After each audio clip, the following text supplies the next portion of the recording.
It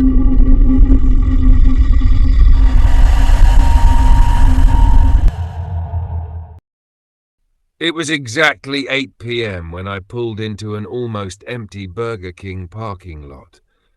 The neon sign above buzzed and flickered, casting shifting shadows across the pavement, while my stomach growled in desperate protest. I hadn't eaten all day. I was so hungry that nothing else mattered but my usual fix.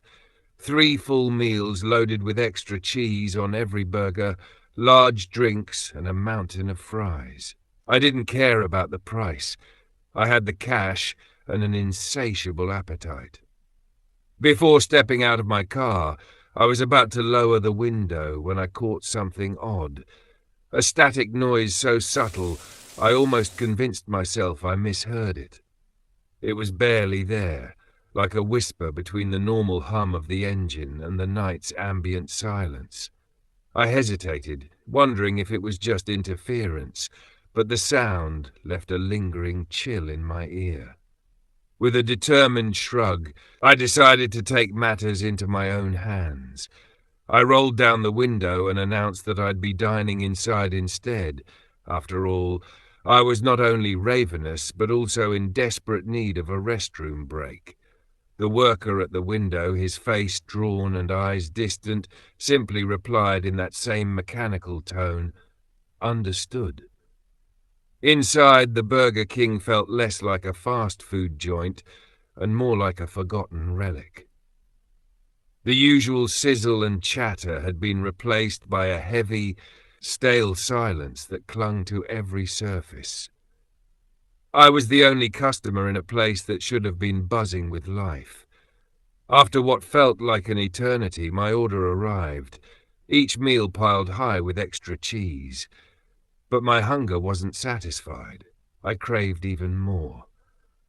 I stepped up to the counter, my voice wavering between hunger and frustration, and said, "Excuse me, I ordered extra cheese, and if you need to charge me extra, that's fine.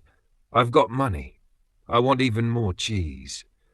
The employee's eyes glazed over as he responded in a dispassionate monotone, "We apologize, sir." With robotic precision, he adjusted the order, but his flat tone and the earlier mysterious static nagged at me, as if the place was trying to warn me about something lurking beneath the surface. Needing a break from the unsettling atmosphere, and with that ever-present urge to use the restroom, I made my way down the dim, flickering hallway toward the facilities.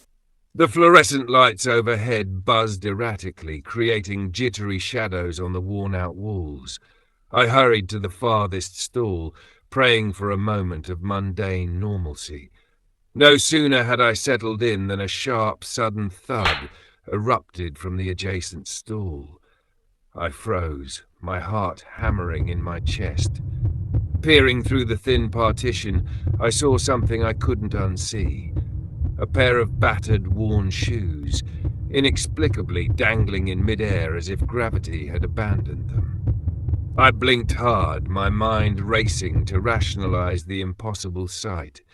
Then, barely audible yet unmistakable, came a whisper right beside my ear. "You ordered extra cheese." I bolted upright, every nerve on edge.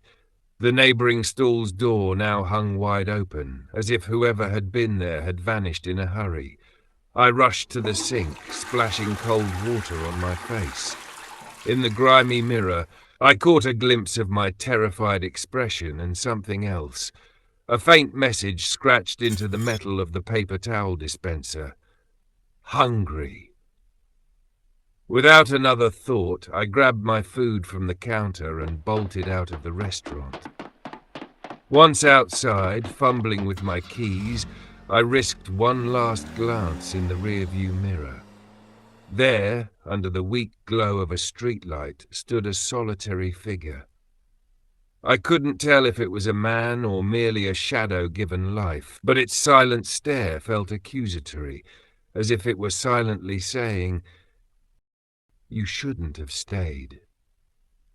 Even now, whenever I pass by a Burger King or catch a fleeting glimpse of movement in the dark, that night at 8 p.m. comes rushing back. I was just a guy, desperate for a meal and a restroom break, yet I found myself caught in a mystery that defies explanation. A mystery that still haunts me every time I unwrap a burger or sip a drink, whispering softly in the shadows, "Extra cheese."